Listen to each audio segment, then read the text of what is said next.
Hi, good evening. My name is Karolina Frączkowska, and this is my daughter, Emma Phelan. And we are here to recognize our dear friends, John and Loretta Russo, with a flame of hope for ALS advocacy.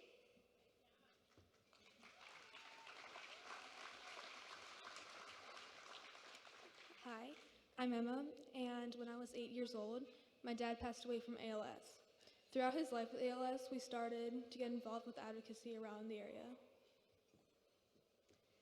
And since then, we have become advocates for Tom and also advocates with John and Loretta. They give us hope for a cure, and nobody could ask for better advocates in Washington, D.C. than them. And we speak to legislators every year, and they are incredible. What started out as chance, we were paired up to go to offices together because we live in New Jersey and we wanted to do it, has grew into a very amazing friendship. Last time when we were in DC, we went out to dinner together. We had so much fun talking, but we didn't realize the restaurant wanted to close. And a week later, when my family, we were on the bikes doing the ride to defeat ALS, our team was very slow because my 9-year-old son was doing 10 miles. Who was there waiting at the finish line for us, cheering all of us on? It was John and Loretta. They were there. They are always there. They became amazing friends.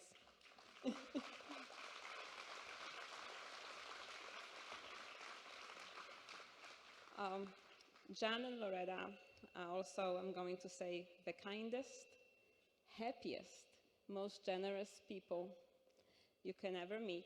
And being with them is a treat.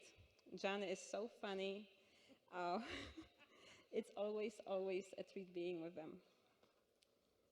Oh, and we also have a letter of proclamation from the Congressman Andy Kim.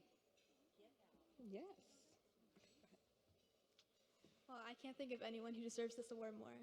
John and Loretta, please accept this award.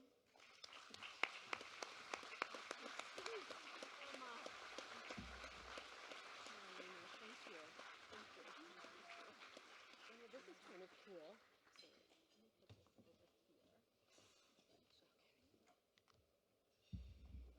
Here, do not forget your phone.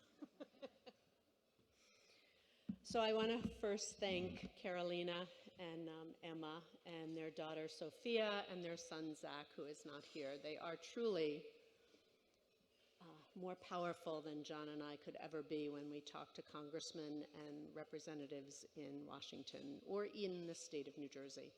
And I'd also like to thank the ALS Association for recognizing us, for doing something that we find is just kind of in our hearts and that we have to do it. I also would like to thank and express our gratitude to our amazing family and friends, many of whom are here tonight at table 8, who provide us with support and love and money for the cause. I can't thank them enough, and I'll turn it over to John now. Do you want to hold that for me?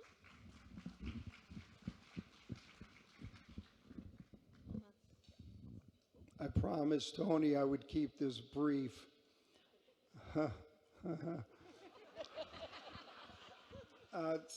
Well, this is a little difficult for a young guy that grew up in the Bronx, but I want to thank the Phillies organization.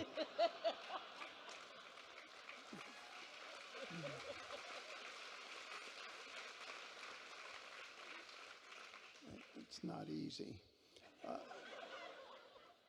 But they have done just incredible work over the last 35 years. And they deserve, Joe Girardi is the new manager, by the way. Wow! So I'd like to congratulate the Phillies organization on securing Joe Girardi. when I was first diagnosed about 6.5 years ago, I was 57 years old, and it was really quick as far as reflecting on my life and what was to come and where things would turn out.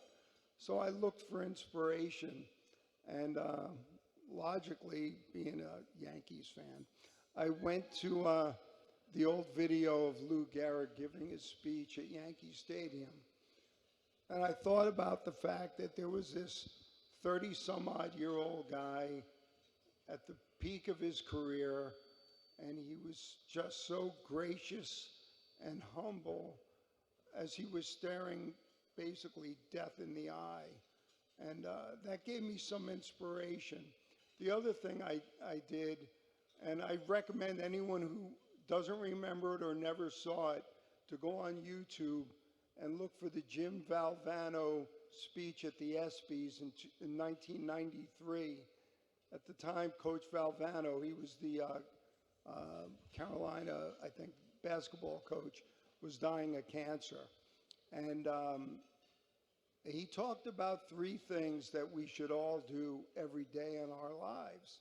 And the 3 things are, we should laugh. We should laugh every day, no matter what. The second thing he said we should do is we should think. Think about stuff that's important, not just stuff that you have to do that day, but really give some thought to what's important in your life, your family, your religion, etc., and to think. And the last thing that he said was that you should allow your emotions to bring you to tears. And if you could do those 3 things every day, if you could laugh, if you could think, and you could cry, that would be a full day. That would be a very full day. So these things were inspirational to me, and perhaps if you watch the video, you'll find some inspiration there too. Then you get back to the real world, and I think of who we're inspired by in this organization. And the first name that came to mind for me was Ellen Phillips. She, hold it more in my face.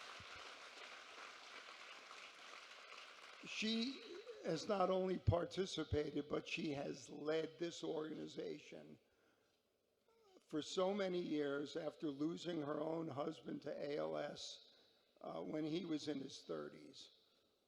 Just remarkable. I think of my friend Milt Sierra, who I met the first time I did advocacy work. He was a truck driver from New Jersey who's since passed.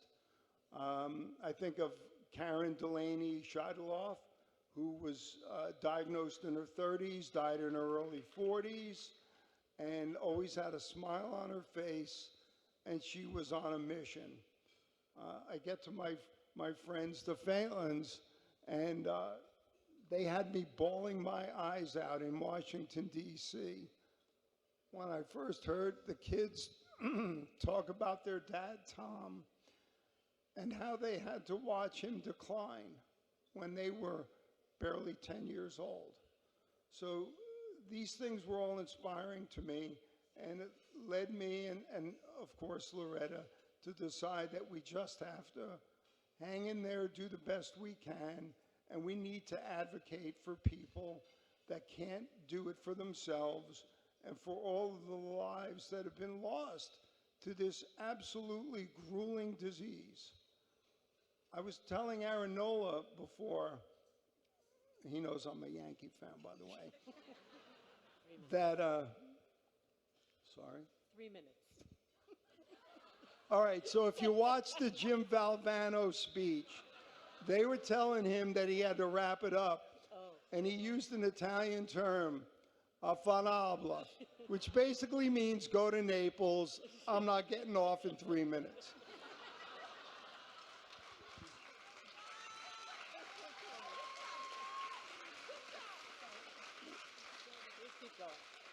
Where was I? You knew Aaron Nola, you know Oh. Yankee fan. Yeah. I forgot what I was going to say. It probably wasn't important. But anyway, at this time in our lives, 6.5 years in, I'm still pretty viable.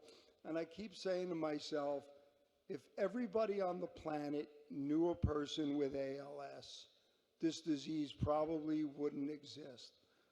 The people that we've met over the years are the finest people, and they are fighters, every one of them. To the extent that an impact is ever going to be made on this disease, obviously it's going to take a lot of money. But I also think public awareness and knowledge. And to that end, I would just ask everybody here to tell the story about your loved one. Tell your own story if you're a patient. But everyone should know what it's like to be an ALS patient. And if everyone did, the focus would be that much stronger on this disease. You done? I'm done.